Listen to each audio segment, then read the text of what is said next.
Kopi Al-Asran, kopi kesehatan untuk mengatasi permasalahan suami istri ketika melakukan ibadah. Bismillahirrahmanirrahim. Assalamualaikum warahmatullahi wabarakatuh. Para jamaah fikih nikah rahimakumullah.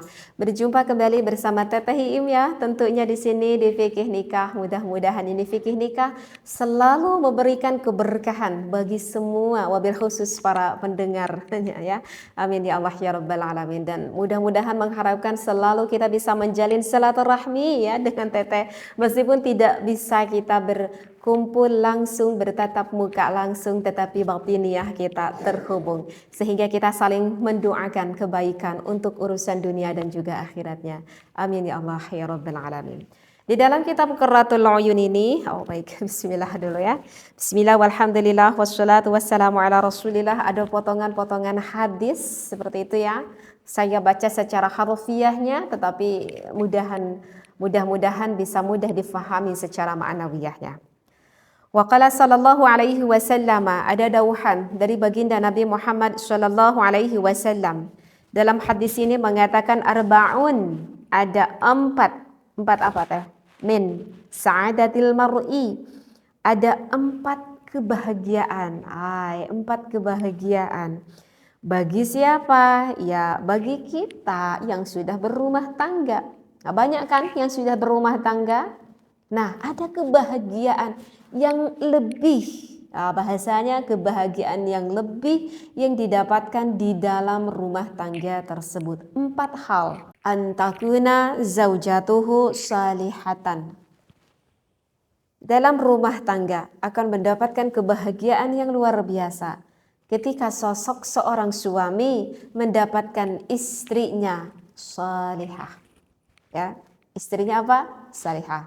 Tentu istri yang salihah itu yang punya dasar agama ya. Karena ya sesuai apapun itu kan harus dengan kadar ilmunya.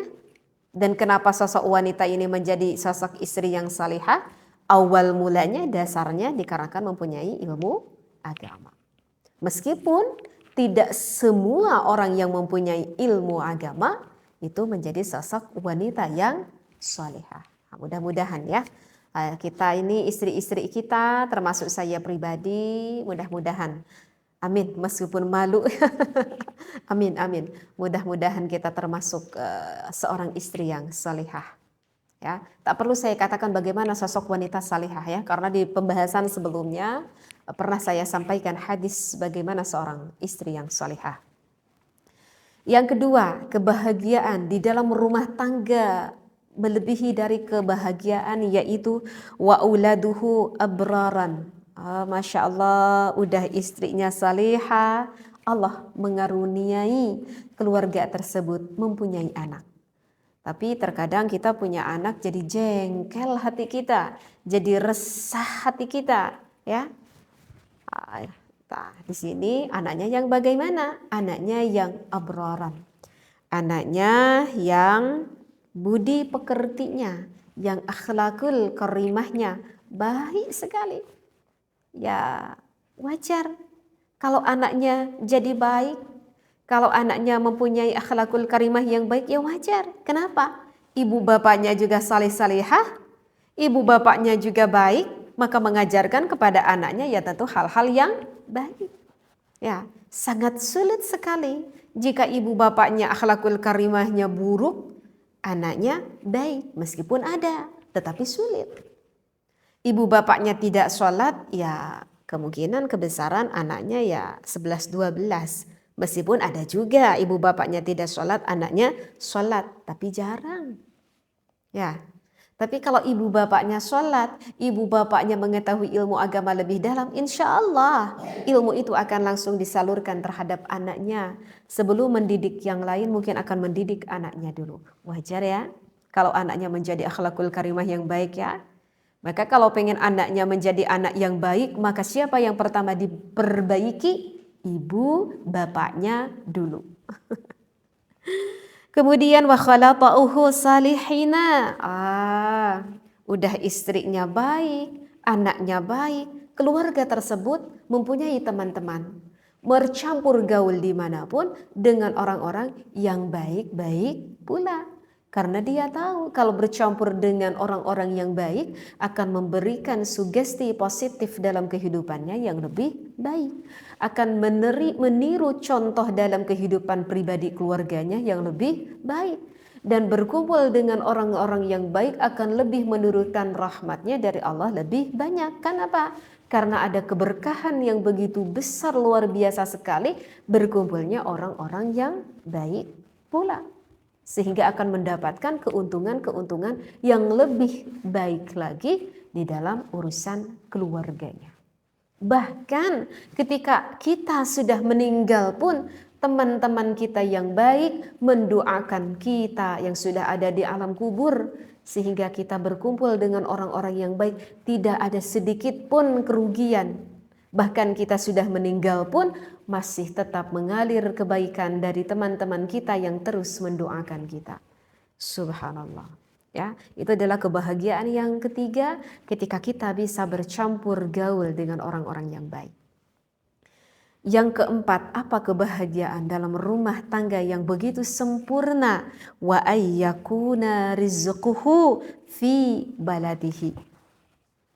Ketika di dalam rumah tangga seorang sosok suami berkewajiban mencari nafkah untuk keluarganya, kemudian Allah dekatkan rizkinya terhadap keluarga tersebut fi baladihi, di negaranya, di tempatnya, di kotanya. Yang lebih enak kan kalau misalkan suami kerja setiap hari bisa pulang ke rumahnya. Sehingga kalau bisa pulang ke rumahnya, ya tentu kualitas lebih baik lagi. Kenapa? Terus bertemu, terus berkumpul dengan anak istrinya. Ya, kehangatan akan lebih dalam lagi, kebutuhan akan lebih terpenuhi lagi.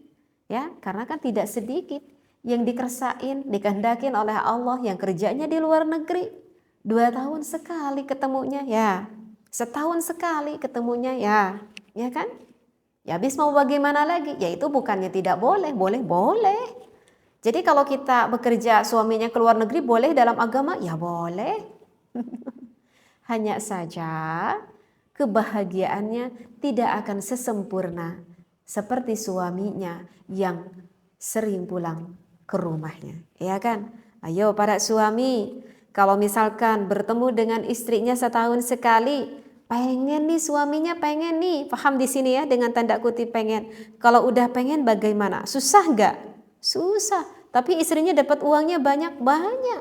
Tapi ada kekurangan, kebahagiaan yang lain yang tidak terpenuhi. Yaitu salah satu contohnya. Ketika suaminya pengen, sulit. Ketika istrinya pengen, sulit. Ada gak kekurangan di dalam kebahagiaan itu? Ya ada. Makanya di dalam hadis yang keempat, wa ayyakuna rizquhu fi baladihi, kebahagiaan yang lebih sempurna di dalam rumah tangga ketika seorang suami mendapatkan rizki tak jauh dari rumahnya, sehingga dengan mudah bisa berkumpul dengan keluarganya.